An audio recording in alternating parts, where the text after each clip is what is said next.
Dios le habló a Moisés, Dios se llevó en esos 40 días que estuvo en el monte Sinaí. Creemos que Dios lo llevó al cielo, ¿sí? Y le mostró un tabernáculo hecho no con manos humanas. Es decir, le mostró cómo es el tabernáculo allá en el cielo. Hay atrio, hay lugar santo y hay lugar santísimo. Ahorita lo vamos a mirar.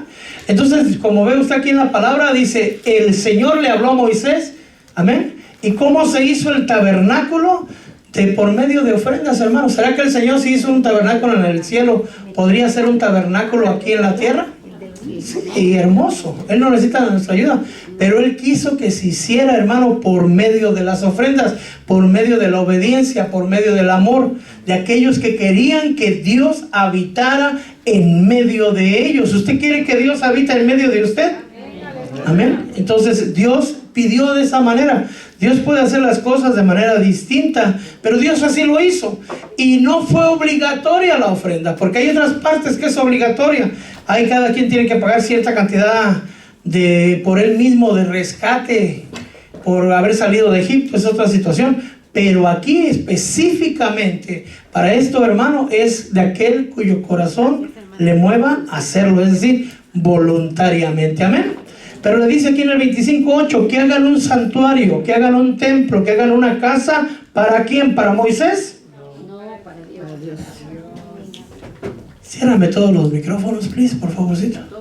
¿Todos? Hay un grillo por ahí, entonces. Bueno. Que hagan un santuario para mí, para que yo habite entre ellos. Amén. Dice, conforme todo lo que te voy a mostrar. ¿Se lo mostraría el Señor? Amén. Conforme el diseño del tabernáculo y el diseño de todo mobiliario, así lo haréis. Y hermano, ahí está, empezaron a recolectar el dinero y se hizo un tabernáculo que usted puede mirar aquí. Es una imagen, ¿verdad? Cómo estaba todo. Todos los que están vestidos de blanco son sacerdotes, todos los demás es el pueblo de Dios. Y aquí estaba el tabernáculo, hermano, y había tiendas que acampaban al lado. Todo eso lo vamos a mirar. Pero mire algo tan hermoso y tan precioso, que durante el día del lugar santísimo subía o más bien del cielo bajaba un fuego de noche. Y todo el día estaba ese fuego, toda esa noche, encendido el fuego. Es decir, que todo el pueblo de Dios miraba de noche el fuego, y el desierto es muy frío, hermano, y ese fuego daba calor al pueblo. No había Edison todavía, no había luz eléctrica, hermano. Estaban en medio del desierto, y el desierto es totalmente oscuro, hermano, y el fuego alumbraba y calentaba al campamento. Amén. Durante de día, hermano, el calor es extremo, pero entonces en lugar de fuego era una columna de humo que daba sombra y protección a todos aquellos que se acercaban al tabernáculo. Es decir, todo el pueblo podía mirar literalmente la presencia de Dios. Nosotros hoy por fe lo sentimos, pero en aquel tiempo, hermano, no era de sentirlo, era mirar literalmente el pueblo de Dios. Y no se acampaba, hermano, cada quien por como ellos quisieran. Me lo voy a poner aquí. En la puerta del tabernáculo se ponía su tienda que es su casa. Amén. Moisés y Aarón. Y alrededor, hermano, del tabernáculo estaban los sacerdotes, los levitas, que son en 3 familias: los gersonitas, los meraritas y los coatitas. Estos vivían, hermano, alrededor del tabernáculo. Y aquí puede ver los números: 6,200 meraritas, 7,500 gersonitas, 8,600 coatitas. Eran hijos de Coat, hijos de Gerson, hijos de Merari. Por eso se llaman meraritas, porque eran de Merari; gersonitas porque eran hijos de Gerson; coatitas porque eran hijos de Coat. Amén. Y enfrente en la mera entrada, Moisés y Aarón. Siempre el siervo, hermano, tiene que estar a la entrada. ¿Qué quiere decir? Que cuando el Señor manda a llamar, ¿quién es el que va a llegar primero? El siervo, hermano. Si usted es siervo de Dios, tiene que estar siempre dispuesto a escuchar la voz de Dios y estar siempre a la puerta, listo. Amén. El pueblo habitaba alrededor, pero no como ellos quisieran, sino había un orden. Había un orden para ello. Pero el Señor quería, hermano, que los sacerdotes levitas estuvieran alrededor del tabernáculo. Porque si usted es rey y sacerdote, ¿cómo debe usted estar cerca de del tabernáculo, cerca de la presencia de Dios, para que me pueda yo explicar de otra manera. Aquel que es siervo, aquel que es sacerdote, hermano, del Dios Altísimo, hermano, tenemos que estar cerca de la presencia de Dios. No podemos habitar lejos. Si usted se considera pueblo, pues puede habitar un poquito más alejadito, ¿verdad? Pero dice en la palabra de Dios que Dios nos ha hecho reyes y sacerdotes. Amén. Amén. Entonces ellos tenían que habitar alrededor. Pero ¿sabe qué es lo más impresionante también de eso? Que ellos tenían que habitar alrededor del tabernáculo porque los levitas eran escudo para el pueblo. Cuando el Señor se enojaba, hermano, la ira de Dios, de alguna manera, la santidad de los levitas contenía de alguna manera la ira del Señor para que no matara a los demás pueblos de Dios. Y el pecado, de alguna manera, ellos también eran un escudo para que el Señor no ¿cómo explicarlo? No sintiera tanta ira por el pueblo de Dios. Porque lamentablemente, hermanos, somos un pueblo pecador. Un pueblo rebelde, un pueblo terco, un pueblo necio, un pueblo que no comprende. Amén, hacemos nuestra voluntad, pero en fin. Y entonces, hermano, empezó a ir Judá. Y ahí piensa cuántos había de cada tribu. Judá, Isaacar, Zabulón, Rubén, Simeón, Gad, Efraín, Manasés, Benjamín, Dan, Aser, Neftalí. ¿Cuántas tribus son? 12. Son 13. Cuente bien. 13. 3 de aquel lado, más 3 de abajo. ¿Cuántas van? 6. ¿Y 3 de aquí? 9. ¿Y las 3 de arriba? 12. 12. Moisés. 12. ¿Y la tribu de Leví? 13. Ajá. Son 13. Amén. Porque Dios escogió a Leví para que fueran sus sacerdotes. Amén. Pero recuerde que José tuvo 2 hijos. ¿A quién tuvo José de hijos? A Manasés y a Efraín. ¿Y aparece Manasés y Efraín? Efraín se está. Les dio la bendición del primogénito que toca doble porción. Solo para que lo estudie en Apocalipsis, hermano. No, es Dan, ya no aparece. Y ponen a Leví en lugar de Dan. Hay una tribu que es descalificada. Si usted busca en Génesis 49, dice: como serpiente al camino eres Dan. Y serpiente no es un buen adjetivo de parte de Dios. Eso para que lo estudie. ¿Por qué Dan fue descalificado? Sería otro tema, ¿va? Vamos a continuar adelante, amén. Amén. Entonces decir, hermano, Moisés, Aarón y sus hijos, Merari, Gerson, Coat, pues es que está en hebreo, literal hebreo, fonética hebrea, pues, pero bueno, déjenme ir para acá mejor. Entonces aquí podemos ver otra manera. Mira, ahí está la columna de fuego y el pueblo de Israel acampando a cada uno en su lugar.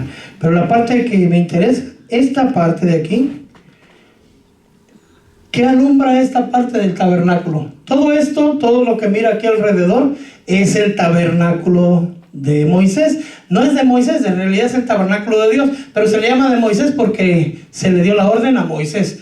Está el tabernáculo de Salomón, no es que era de Salomón, sino que se le dio la orden a Salomón y que lo hiciera. Está el tabernáculo de Herodes, tampoco era de Herodes, pero Herodes lo reconstruyó, lo remodeló.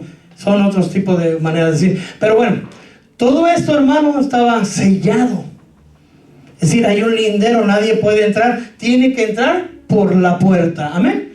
Pero aquí, esta parte de aquí está cubierta con telas y todo está oculto. Pero esto está a la luz del sol, a la luz del día.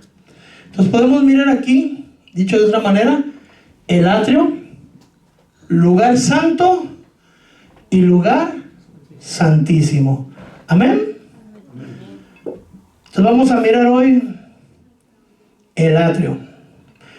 ¿Cómo entramos al atrio? ¿Por qué lado entraremos? Si está bordeado todo, es decir, si tiene una...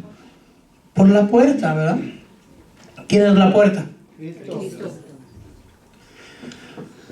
Dice Juan 19, ¿verdad? Yo soy la puerta y el que por mí entra hallará. ¿Vean? Pero fíjense qué tan hermoso es algo, es como explicarlo. El hombre camina de afuera al atrio, al lugar santo y después al lugar santísimo. ¿Por qué tiene que entrar así el hombre? Porque hay barreras, porque se tiene que ir purificando, no puede llegar y meterse porque sería destruido, lo va a mirar más adelante. Pero Dios no entra así.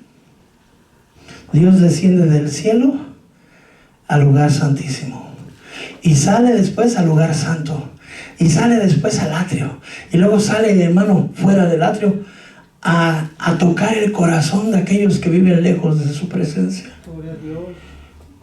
Dios es santo. Él no necesita entrar, pero Él sale de lo santísimo a lo santo, al atrio y aún más allá para tocarlo y alcanzarlo a usted como lo tocó a usted. Esa es la misericordia de Dios, ¿ah?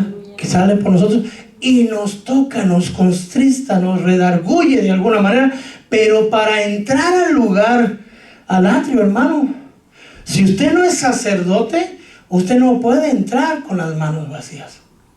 Es decir, el sacerdote trabaja en el tabernáculo de Moisés. Amén. Pero aquel que no es sacerdote, es decir, que es de la tribu de Judá, de la tribu de Isaacar, de Zabulón, de Gad, de la tribu que usted quiera, no puede ir con las manos vacías. ¿Qué tiene que llevar? Un cordero, una ofrenda por su pecado. Si no lleva cordero, no puede entrar. Tiene que llevar a entregar sangre. ¿Y es la sangre suya o la sangre del cordero? ¿Cuál prefiere?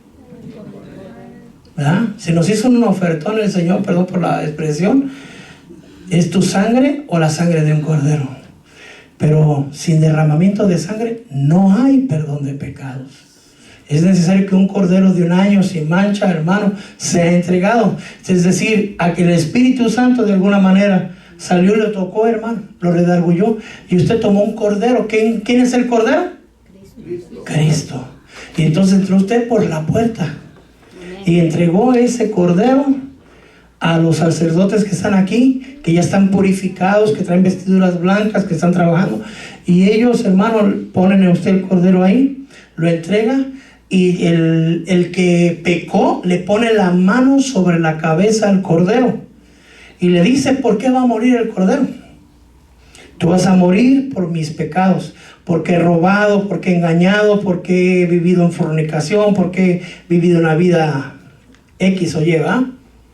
Y todos sus pecados son transmitidos a un ser inocente. Por eso la palabra de Dios dice que Él cargó con nuestros pecados, que el castigo de nuestra paz cayó sobre Él. Ahora, el que degolla el cordero es la mano del pecador.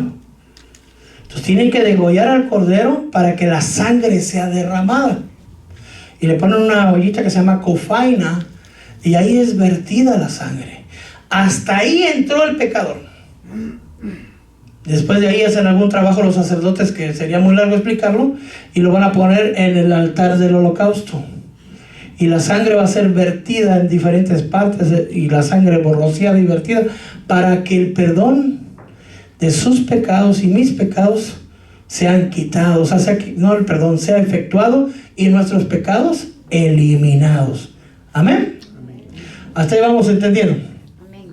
Bueno, estamos hablando de la puerta. Mire, aquí es más o menos, no a tamaño casi real, hermano, pero es un desierto y casi la maqueta es a tamaño real.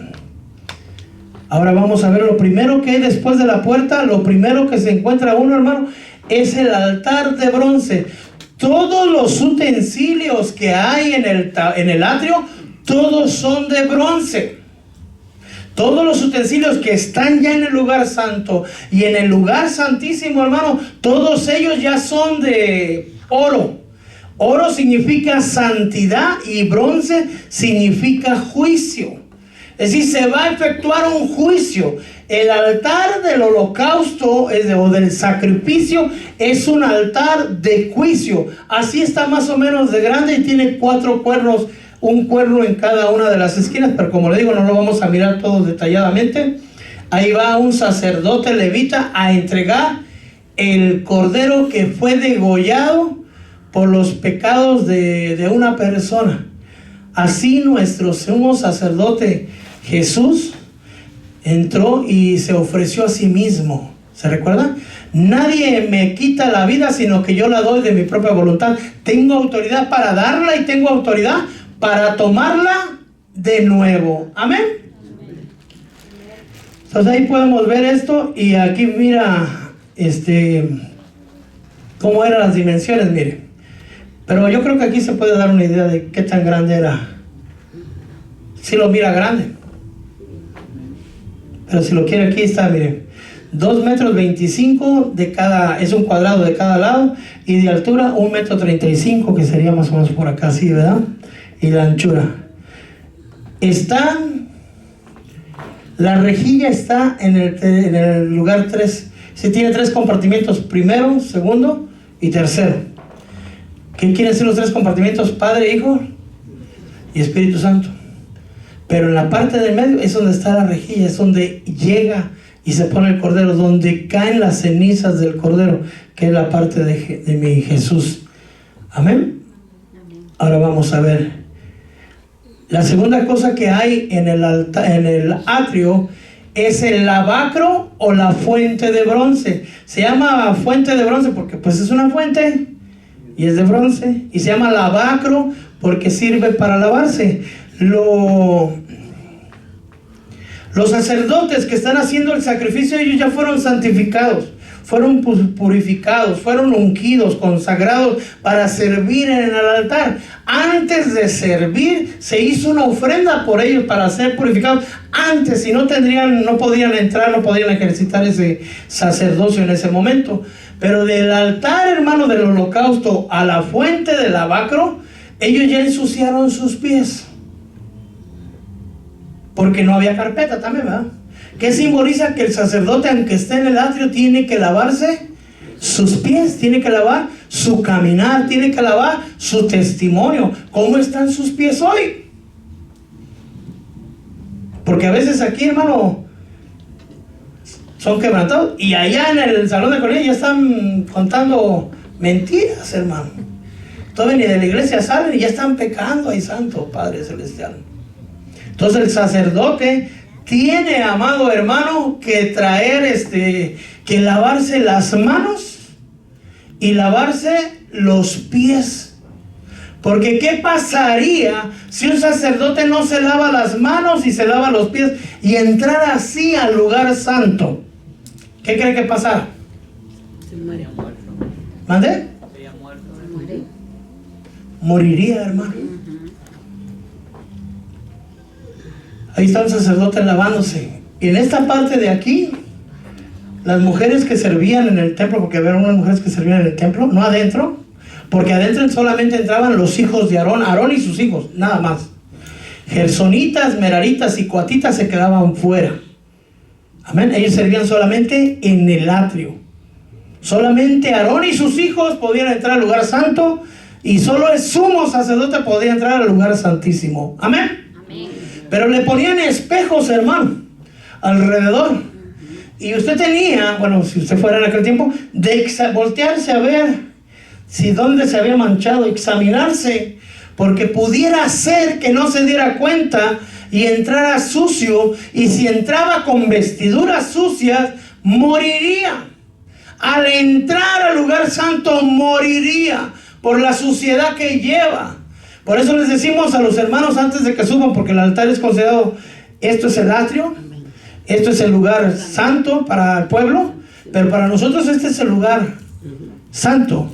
Y tratamos de ministrar en el lugar santísimo, es decir, subir nuestro espíritu, no ministrar en nuestro entendimiento, sino ministrar en el espíritu y no en nuestra alma. Amén.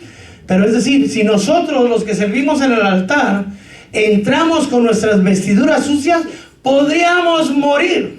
Nos tenemos que lavar nuestras manos, que las obras de nuestras manos estén limpias, hermano, que nuestras manos estén sin ira y sin contienda, que nuestros pies, que nuestro caminar sea recto delante del Señor. Y usted podría decir, no, hermanos, si hasta borrachos he visto que suben y no mueren, no morirán físicamente en estos momentos, pero espiritualmente sí. Hay mucho ministro de alabanza, hermano, que ya no está en los caminos del Señor, porque perdieron la reverencia al altar y subieron al altar creyendo que era como hacer cualquier cosa, y no es cualquier cosa. Es decir, subir al altar, mi amado hermano, requiere responsabilidad, santidad, purificación. Amén. Mire, para que no mueran. Bueno, de ahí entra al lugar santo. Para entrar al lugar santo, ¿qué se necesita? Eso es lo que hay en el lugar santo. Y aquí están las vestiduras. Para entrar al lugar santo también se requiere una puerta. ¿Hay puerta para entrar al lugar, al atrio? Sí. ¿Hay puerta para entrar al lugar santo? Sí. Amén. Amén. Y aquí hay 5 columnas para entrar al lugar santo. Nosotros creemos que esas 5 columnas representan los 5 ministerios, que son ahí, como dice, apóstoles, profetas, maestros, pastores y evangelistas. De alguna manera usted llegó al Señor. Por algún libro profético alguien le llamó a usted a su corazón, pero por medio del Espíritu usó alguno de los 5 ministerios. Y somos edificados, hermano, a través de los 5 ministerios. Dice, ¿dónde están, pastor? Están todos en la Biblia, hermano. Usted puede ver ahí todos los apóstoles que hay, y puede leer de Juan, puede leer de Pablo, puede leer de Pedro, apóstoles genuinos, hermano, verificados, que son verdaderos apóstoles. No como los de Chococrispis, que abundan muchos por ahí, ¿verdad? Sino verdaderos apóstoles, verdaderos profetas, verdaderos, hermanos, evangelistas, como Esteban, como Felipe, perdón, verdaderos hombres de Dios, verdaderos pastores, verdaderos maestros. Porque de esos 5 hay falsos y hay verdaderos. Hay mucho pastor, pero apóstoles verdaderos del Señor hay poquitos, hermano, muy poquitos. Amén. Profetas verdaderos de Dios, mira, hasta la fecha yo he conocido, yo creo que tal vez 2, y no en persona, tal vez 2. Y falsos, uy, hermano, tandalás, muchísimos falsos profetas. Pero en fin, no hablemos mal de ellos, ¿verdad?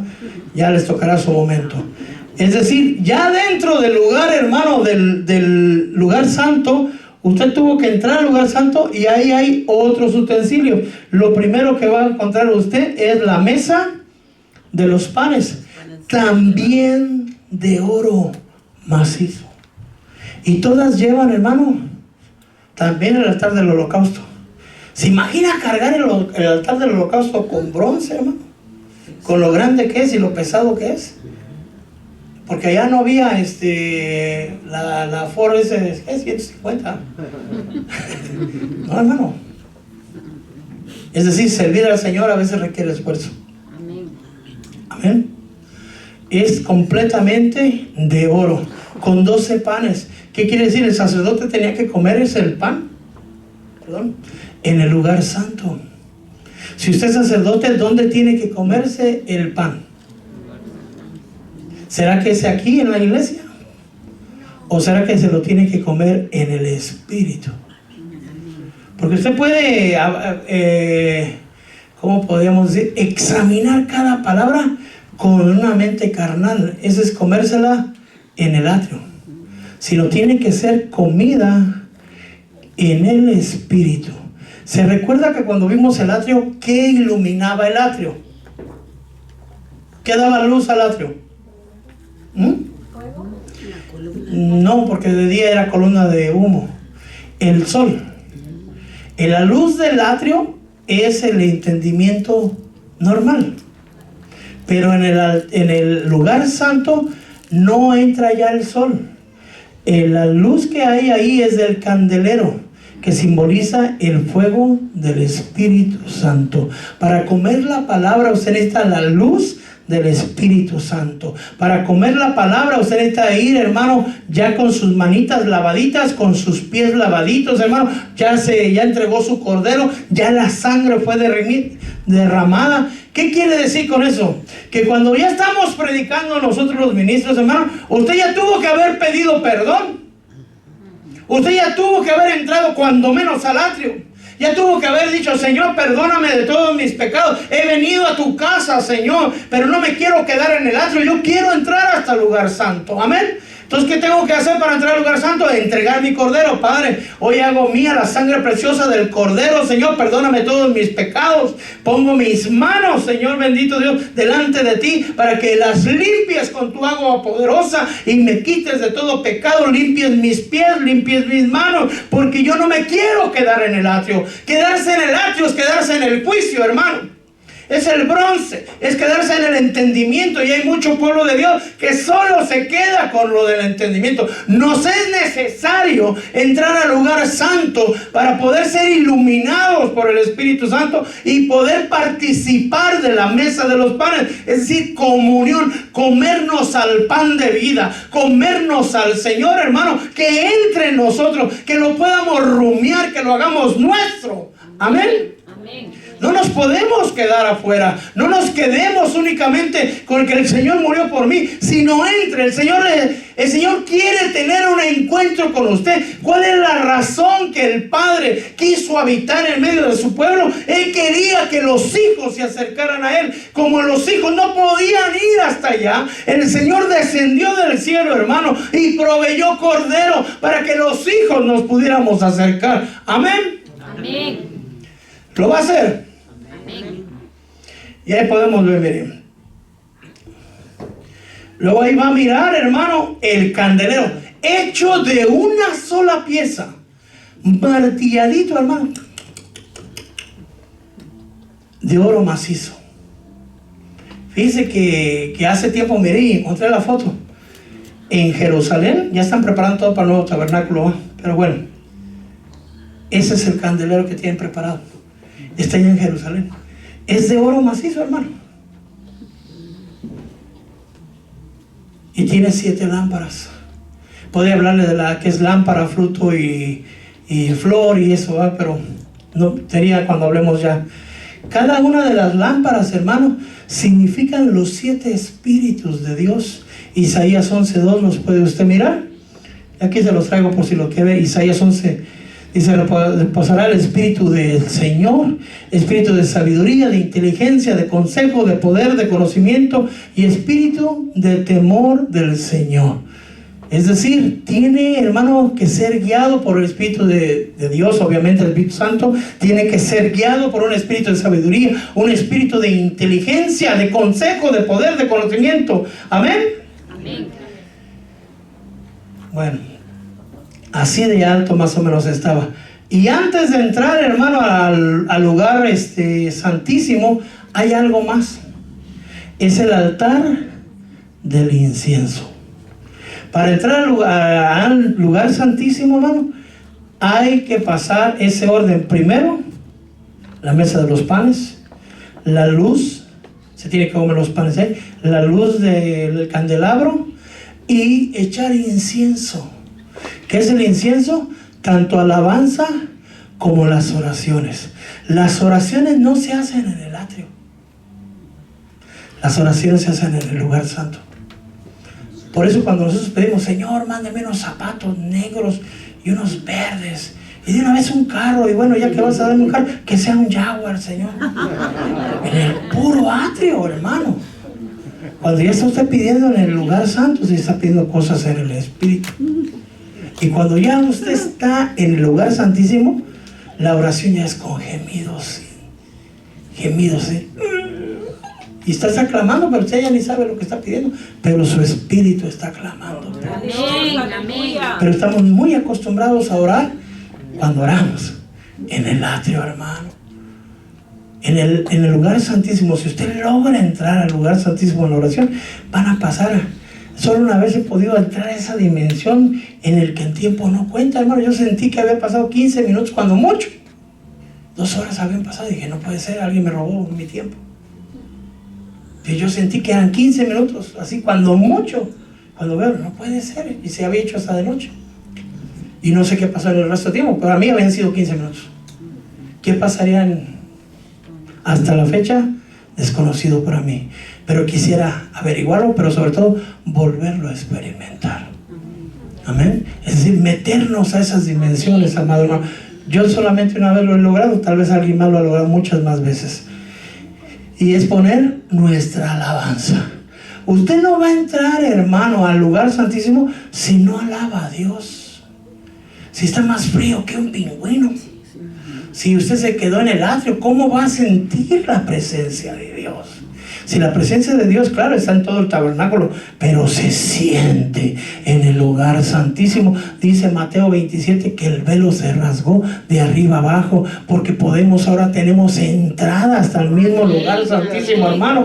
Antes el sumo sacerdote, solo el sumo sacerdote, si se lo va a dar al Señor, déselo fuerte.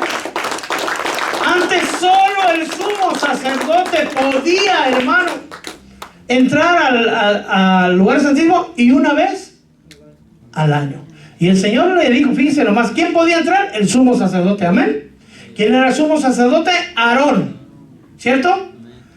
Y le dijo Dios a Moisés, dile a tu hermano Aarón que no ande entrando a cada rato, no sea que muera. ¿Ah? ¿Se da cuenta?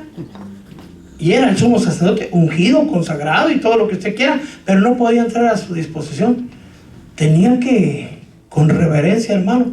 Y el Señor ha roto esa pared intermedia, ha roto ese velo para que nosotros tengamos acceso hasta el mismo lugar santísimo. Y nosotros no le damos a veces la importancia que ese regalo tan grande tiene, que fue que con su carne partió el velo, mi amado hermano.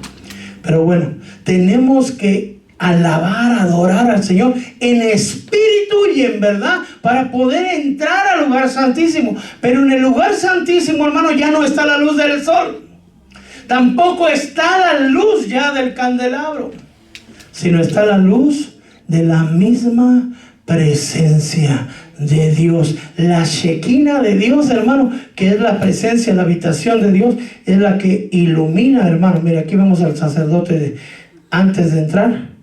Y aquí pueden mirar, claro, una imagen en medio de los querubines de la Shekinah de Dios. Ahora la puerta para entrar al lugar santísimo, es decir, de aquí entró del atrio, entró al lugar santo, la mesa de los panes, el candelero, el altar del incienso, ¿cierto? Y aquí hay una división. Ese es el velo que se rasgó. Pero antes, hermano, se dice que para entrar al lugar santísimo, el sacerdote tenía dos maneras de hacerlo. No hay puerta. Tiene que entrar el sacerdote arrastrado, humillado, ¿sí? Para entrar al lugar santísimo. Pero aparte de eso, otros creen que el sacerdote se pone aquí y cuando se le permitía el acceso, era trasladado así. Es un misterio para mí todavía. Amén. Pero fíjese que las vestiduras del sacerdote, ahí las puede ver, del sumo sacerdote, tenía algo especial. Pero todo era especial. Pero estas campanitas, tenían campanitas, hermano. Porque el sacerdote cada vez que caminaba, el sumo sacerdote, estoy hablando, es el único que llevaba campanitas. Tilín, tilín, tilín, tilín, tilín, tilín.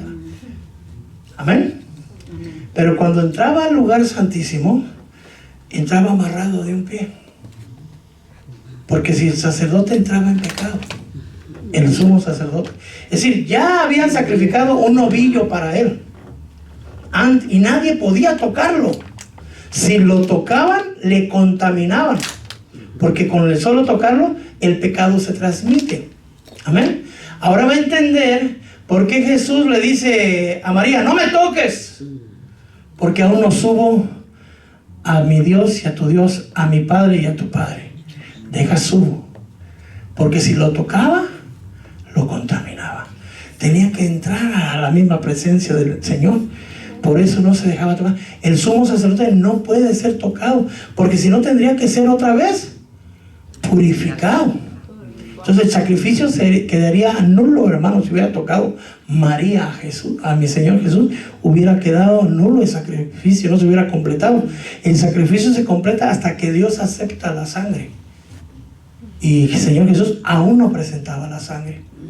Pero bueno, regresamos a esta parte del sacerdote.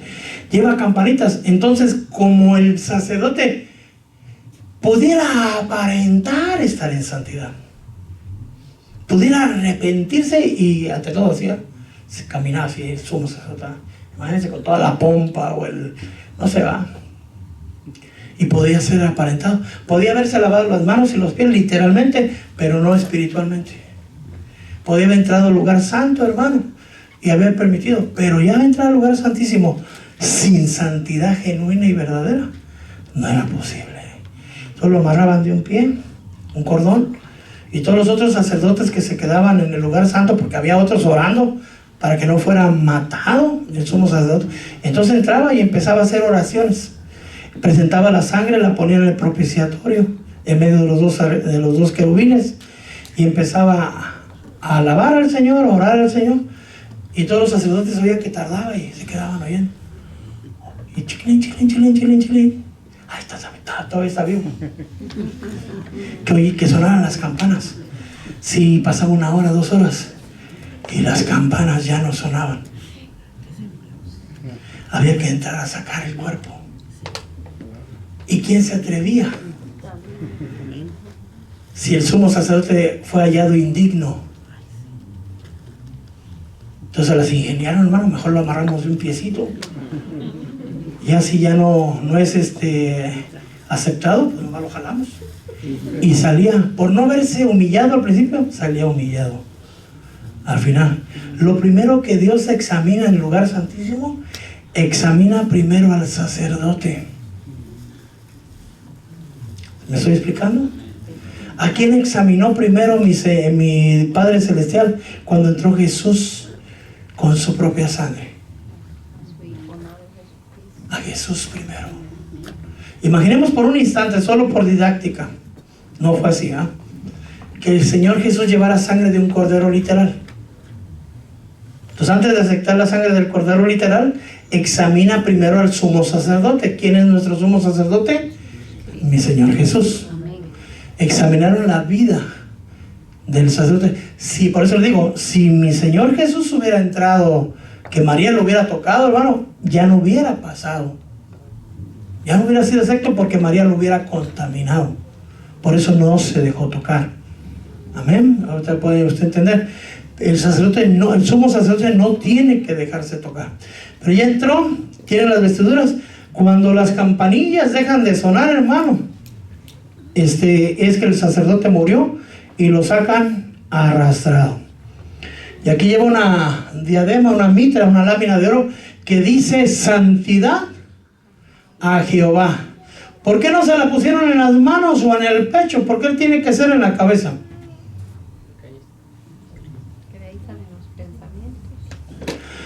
Porque nuestra mente tiene que ser santa, hermano. Y a veces puede ser que usted no peque todavía en el corazón, no peque usted con las manos, no peque usted con los pies, no peque usted con la boca. Pero esta mente que tiene, hermano, ay, santo.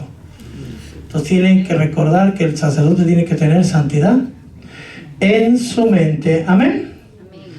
Y ahí está, hermano, la figura de lo que suponen que es el arca del pacto.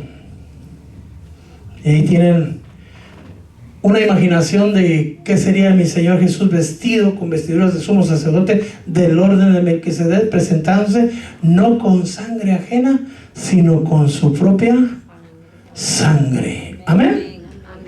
Cuando el sumo sacerdote entra al lugar santísimo, el Dios de gloria, el Dios de poder, nuestro Padre Celestial, examina primero al sumo sacerdote, ¿cierto? Si el sacerdote es aprobado, entonces el Señor examina la sangre. Si la sangre del cordero no es aceptada, el Señor dice, no hay perdón de pecados. No hay. Entonces el sacerdote sale humillado y a buscar otro cordero, hermano. Un cordero sin mancha, sin defecto. No cualquier cordero, tiene que ser de 1 año. Macho, no como decía la vez pasada que una hembra, ¿va? Macho. Y volverse a purificar eso y volver a hacer todo. Pero cuando el sacerdote, hermano, era aprobado y la sangre era aprobada, entonces salía, lo puede leer el número 6, salía el sumo sacerdote, hermano, pasaba el lugar santo, pasaba y salía al atrio y les daba la bendición. Sí, déjenme, lo vemos, ahí creo que está el número 6. Vamos a verlo.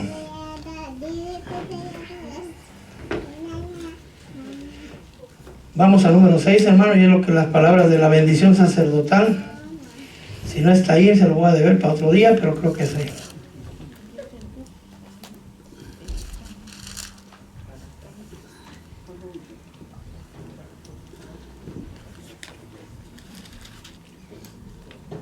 Número 6:22.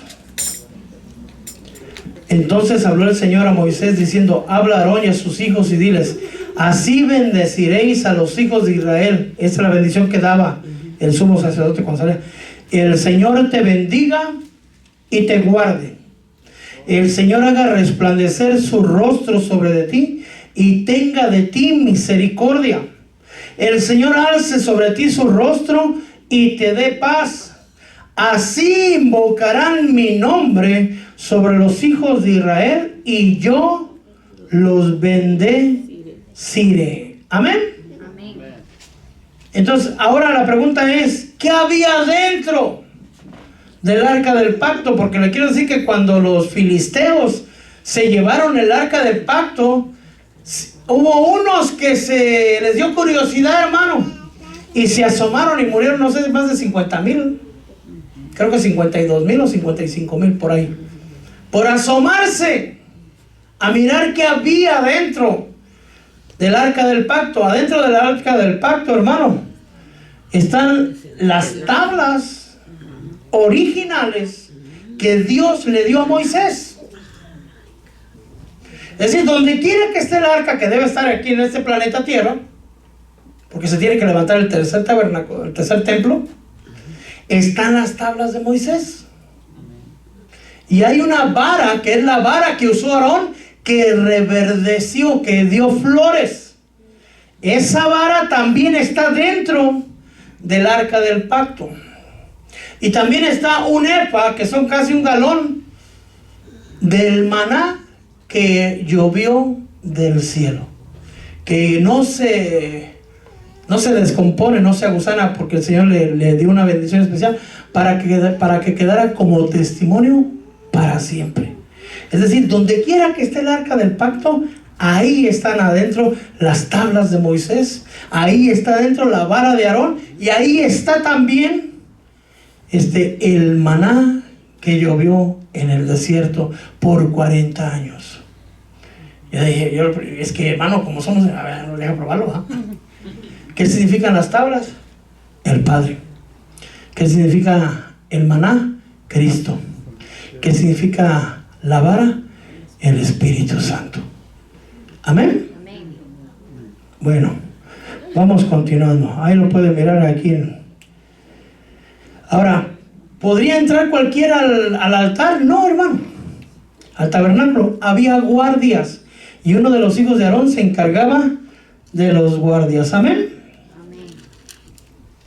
Aarón y sus hijos, déjenme ver. ¿Ya se aburrió? No.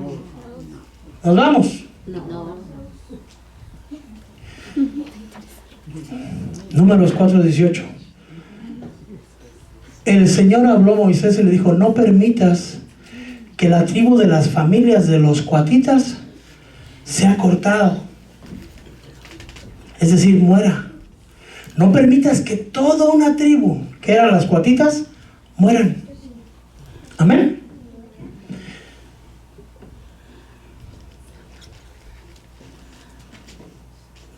¿Por qué? Los coatitas eran los encargados de cargar todo el mobiliario, ¿sí?, del lugar santo y del lugar santísimo, incluyendo el altar del holocausto. Pero ellos no podían, como decir, se va a desarmar el tabernáculo, porque era un tabernáculo movible, ¿verdad? El Señor se movía. ¿Cómo sabían ellos que era tiempo de partir? Cuando la presencia de Dios se movía, el pueblo de Dios partía. ¿Qué quiere decir? Sin la presencia de Dios, el día que la presencia de Dios no llega a esta casa, tampoco me va a mirar aquí. Si usted siente que algún día la presencia de Dios se fue, pero ve a otros que están llorando, hermano, entonces averigüe si usted primero, ¿va? Pero si ve a alguien que está recibiendo la presencia de Dios, es que la presencia está aquí, lo que no está es en usted. ¿Sí? Pero el día que la presencia de Dios se fuera, que es eso lo que le he pedido, nunca se vaya, ese día esta iglesia se cierra, hermano. Pero mientras la presencia de Dios permanezca, aquí vamos a permanecer. Entonces usted se puede ir, ¿cuándo? Cuando la presencia de Dios se mueve, entonces tenemos que ir. ¿Por qué? Porque tenemos que seguir a la presencia de Dios. Tenemos que seguir la presencia de Dios. Tenemos que seguir el fuego de Dios. Tenemos que seguir la nube de Dios. Amén. Entonces cuando la nube se movía, hermano, se empezaba a desarmar el tabernáculo. Y los gersonitas eran los encargados, hermano, de mover todas las cortinas, todos los lazos. Pero los meraritas eran los encargados de todas las columnas, todos los postes. Pero los coatitas les tocó el gran privilegio, hermano, de cargar todos los utensilios de oro y de bronce, hermano. Sí, no cualquiera podía cargar el altar el altar del incienso, no cualquiera podía cargar el arca del pacto. Tenían que ser sacerdotes levitas, pero de la tribu de Coat, de la familia de Coat. Tenían que ser sacerdotes coatitas. Amén. Pero no porque tuvieran el privilegio, hermano, de cargar los utensilios de oro, no podían entrar como Pedro con su casa. Bueno, a ver, vamos a mover, que salgan las cortinas. Yo agarro el altar del incienso, vete, ayúdame, vamos. No. Porque nadie que no fuera Aarón y sus hijos podían entrar al lugar santo y al lugar santísimo. O sea, no se puede meterse uno así nomás, ahí voy, si no es consagrado y ungido y amado, hermano. Entonces, lo que hacían los hijos de Dios, le dijo a Moisés: no permitas que la familia de los coatitas muera, porque si ellos entran al lugar santo, van a morir. ¿Se me estoy explicando? Esto haréis con ellos para que vivan y no perezcan cuando se acerquen a las cosas santísimas. Sus hijos entrarán y señalarán a cada uno su trabajo y su carga. No entrarán ni por un momento a ver los objetos sagrados. Que llegara uno de los cuatitas: yo soy cuate tuyo, a ver, ¿cómo está el arca? No, hermano. Entonces lo que tenía que hacer, lo primero que se cubrir, era lo más poderoso, lo más letal y lo más poderoso, que es el arca del pacto. Entonces los hijos de Aarón quitaban la cortina que dividía el lugar santo del lugar santísimo y la cubrían el arca del pacto, y empezaban a poner otras coberturas y así. No voy a entrar en esa parte porque nos vamos a quedar mucho.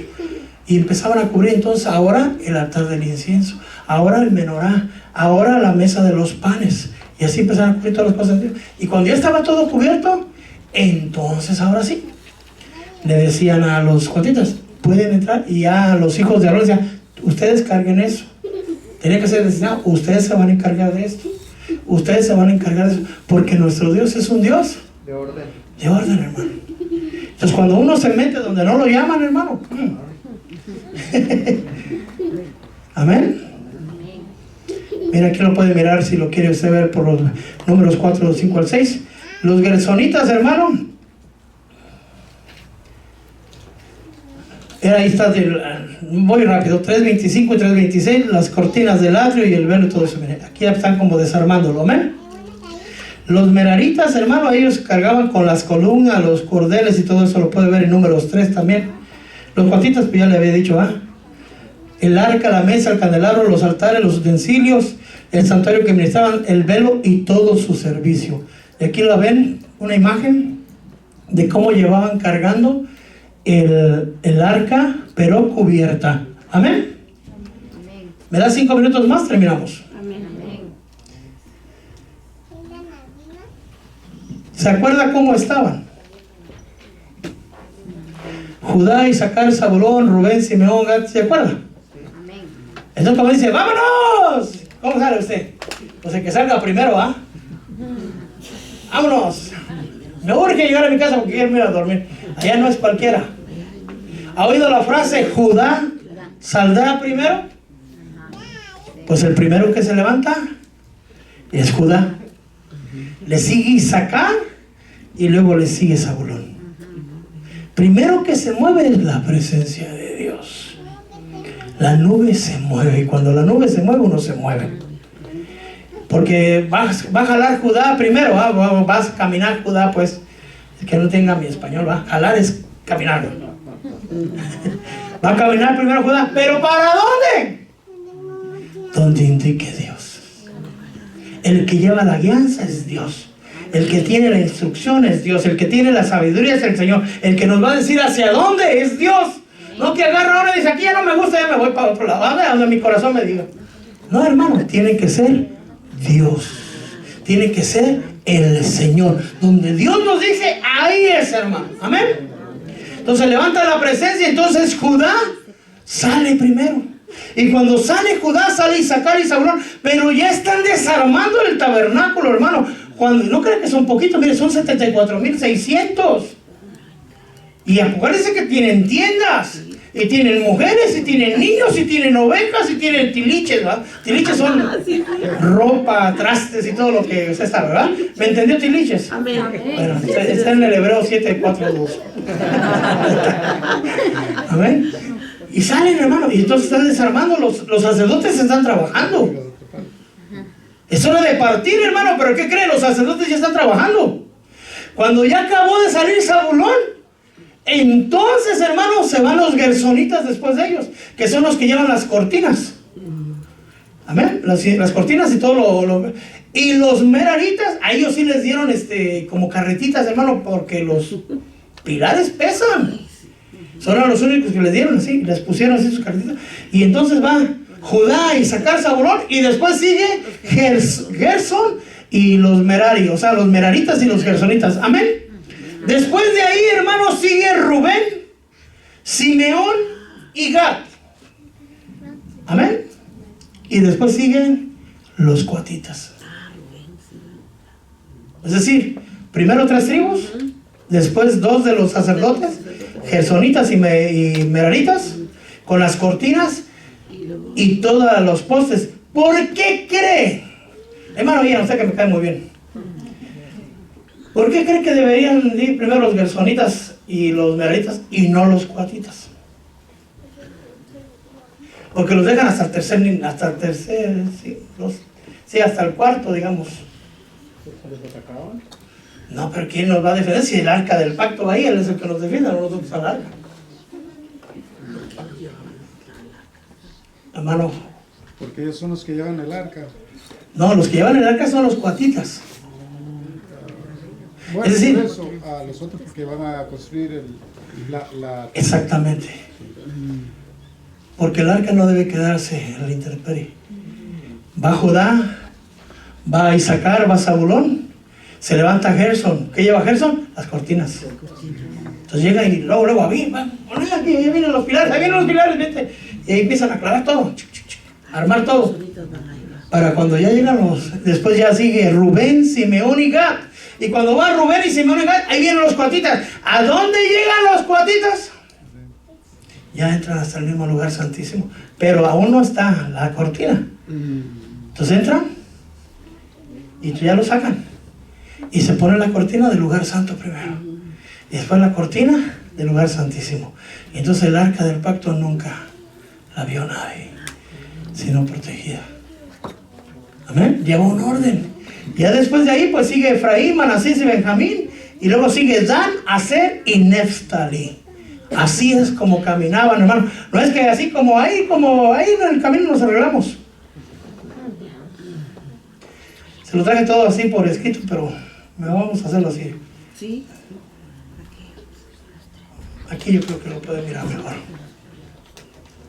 Judá, Isaacar, Zabulón, va Gerson y Merari para armar tabernáculo, Rubén, Simeón y Gad, y ahora sí van los coatitas. Después va Efraín, Manasés y Benjamín, y después va Dan, Aser y Neftalí. Amén. Amén. Ese es el tabernáculo de Moisés. Yo espero que el Señor le haya hablado a través de esta enseñanza. Porque Dios es un Dios de orden. Amén. Si Dios le puso en un privilegio, sea fiel en ese privilegio. Si usted cree que no puede porque sus fuerzas no pueden, hermano Clemente, no me pone música. Mira aquí, no puedo con este. Puedo con este, tendría que decir, bueno, me va a disculpar, voy a tener que apagar esto, ¿ok? Ok. Tal vez te estarás preguntando por qué Dios me escogió a mí. Yo hasta la fecha me sigo preguntando lo mismo. ¿Por qué lo escogió a usted? Pero también me pregunto por qué me escogió a mí. ¿Qué hicieron los levitas para ser escogidos? No lo sabemos. ¿Qué hicieron los coatitas para ser escogidos? ¿Qué hicieron los hijos de Aarón para ser escogidos? Pero Dios conoce el corazón de las tribus y de los hombres. Y si Dios te ha llamado a servirle, sé fiel en tu servicio. Sé fiel en el servicio que tienes. No lo tomes, no seas irreverente. Si te llama el Señor a servir, séle fiel. Caminemos en el orden que Dios quiere. ¿Cuál es el orden que Dios quiere? Lo acabo de explicar. Pero primero el que lleva la guianza no es Moisés, no es Aarón. El primero que camina es Dios. Es Dios. Aprendamos a oír, a vivir y a sentir la presencia de Dios. Donde Dios nos lleva, ese es el lugar correcto. ¿Cómo sabían dónde detenerse? Cuando Dios se detenía y decía, aquí es. Entonces el pueblo acampaba nuevamente. Y a veces, hermano, se acomodaban y decían, al mes siguiente, vámonos. Y se tenían que volver a hacer todo otra vez. Porque somos extranjeros y peregrinos en esta tierra. A veces no nos queremos mover de donde estamos. Pero cuando Dios dice, es tiempo de movernos, es tiempo de movernos. Tal vez estás metido en una situación diferente donde no te quieres mover, y no digo de iglesia, ¿verdad? Sino de la vida que tienes acomodada. Porque el pueblo de Dios se podía acomodar, decía, ya aquí hicimos, ya aquí está bonito, mira, los chivitos ahí tienen los ovejitas ya tienen su comida, las vaquitas están contentos, aquí estamos hasta sembrando. Pero Dios dice, no te acomodes, muévete. El pueblo de Dios tiene que moverse. Cuando la presencia de Dios camina, hay que caminar con ellos, porque Él sabe dónde vamos. El Espíritu Santo es el que te guía, el que te instruye y el que te lleva. Pero todo lleva un orden. Si el pueblo de Israel hubiera seguido las órdenes únicamente de Moisés, únicamente de Aarón, recuerden el pecado que hizo Aarón. Les hizo un becerro de oro. Tiene que ser el mismo Dios el que nos lleva. Tiene que ser el Dios el que nos mueve. Ellos tenían el privilegio de ver la columna de humo, la columna de fuego. Hoy no podemos mirarlo, pero sí podemos sentirlo. Y podemos decirle, Señor, guíame. Señor, enséñame. Y hoy el Señor nos dice, no te acomodes a este mundo. Es tiempo de desacomodarte. No te acomodes. ¿Por qué no los dejaba fijos? Porque en este lugar no nos vamos a quedar. Nosotros solamente vamos de paso. Yo le invito a que nos pongamos de pie. Nosotros vamos de paso, hermano. Si tienes un trabajo, tienes una casa, tienes hoy tu iglesia, tienes todo. Desde ya no te enamores ni de la iglesia, ni de tu casa, ni de tu trabajo, ni de tu dinero, ni de tus títulos, porque todo esto se va a quedar. Nosotros vamos de paso.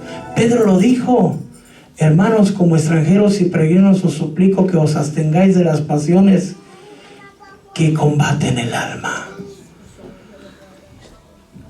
Padre mío, bendito Dios, en el nombre poderoso de Jesús, Señor, yo vengo pidiendo, rogando y suplicando, Señor, que seas tú ayudándonos, mi Dios.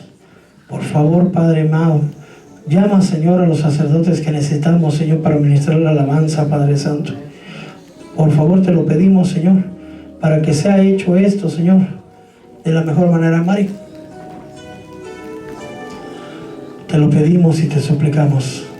Tú eres nuestro Dios, tú eres el Señor y nadie más fuera de ti. Si hoy te ha tocado quitar cortinas, cargar pilares, benditas y santas cortinas, hermano, benditos y santos pilares. Si te ha tocado vivir cerca de la presencia de Dios, dale gracias a Dios. Somos sacerdotes, hermano, del Dios Altísimo. Si eres pueblo de Dios, siéntete bendecido, porque no todos, hermano, tuvieron el privilegio de mirar la presencia de Dios. Y aún en la iglesia no todos tenemos el privilegio de sentir la hermosa y bella presencia de Dios. Dios te ha escogido a ti. Tal vez no te sientes capaz en el privilegio que Dios te ha puesto, pero quiero decirte algo de parte de Dios. Dios no escoge a los capacitados, Dios escoge a lo vil, a lo despreciable. Y Dios capacita aquello que no sirve para hacer lo que sirva. Cuando alguien a veces nos menosprecian porque tartamudeamos o hablamos o nuestro físico, ¿saber qué? No te sientas mal, sino darle gracias a Dios, porque a pesar de tus impedimentos, Dios va a hacer una obra maravillosa. Cuando Dios llamó a Moisés, Moisés dijo: Señor, yo soy torpe para hablar. Algunos creen que era tartamudo, pero en el Nuevo Testamento dice que Moisés era un hombre poderoso en palabras. Cuando el Señor empieza, yo lo he visto en muchos siervos y siervas de alabanza y pueblo de Dios, que empiezan y la gente dice: ¿y ese qué le llamaron? ¿Para qué lo pusieron? Espera lo que Dios va a hacer en él. Espera lo que Dios va a hacer en ella. Espera. No juzgues la obra de Dios, porque nadie de nosotros es perfecto. El perfecto es Dios y el que perfecciona es el Señor. Solamente siéntete bendecido. Decirle: gracias, Señor. Gracias porque me escogiste no siendo digno. Gracias porque no te miraste mis dones porque no los tengo, sino te fijaste que lo inservible, lo vil, lo despreciable, de eso tuviste misericordia, para avergonzar a los que sí son. Para eso Dios te escogió. Tal vez el enemigo te dice: no vales nada. ¿Cómo crees que Dios te escogió? ¿Cómo crees que vas a llegar al cielo? ¿Cómo crees que tu familia? ¿Cómo crees? A veces usa hasta la misma familia. Y a ti te llamó el Señor. Sí, dile: a mí me llamó. Pero si eras pecador, era. Ahora he sido lavado, purificado, santificado por la sangre del Cordero, porque mi sumo sacerdote entró no al templo de Moisés, no al tabernáculo de Moisés, no al tabernáculo de Salomón, no al templo de Herodes. Entró a un templo hecho no con manos humanas, no con sangre ajena, dice Hebreos, sino con la sangre propia del Cordero. El Padre examinó al Cordero, al sumo sacerdote, y examinó su sangre y fue aceptada. Y por medio de esa sangre hemos sido aceptos, hermanos. Digámosle: gracias, Dios. Gracias por mandar, Señor, a tu Hijo amado. Gracias, Señor. Te damos gracias por este día, Señor. Nos vamos de aquí, mas no nos vamos de tu presencia. Te pido que lo que haya sido tuyo, Señor, que hemos enseñado, permanezca y dé fruto. Si hubiera algo que no es tuyo, quítalo de las mentes. Pero que tu palabra, Señor, haga la obra por la cual tú la has enviado, mi Dios. Gracias, Señor, bendito Dios. Gracias, Padre. Gracias, Señor Jesús. Gracias, Espíritu Santo. Nos vamos de aquí, mano, de tu presencia, porque tu presencia permanece con nosotros. Ayúdanos a nosotros permanecer en tu presencia. Y el pueblo de Dios dice: amén.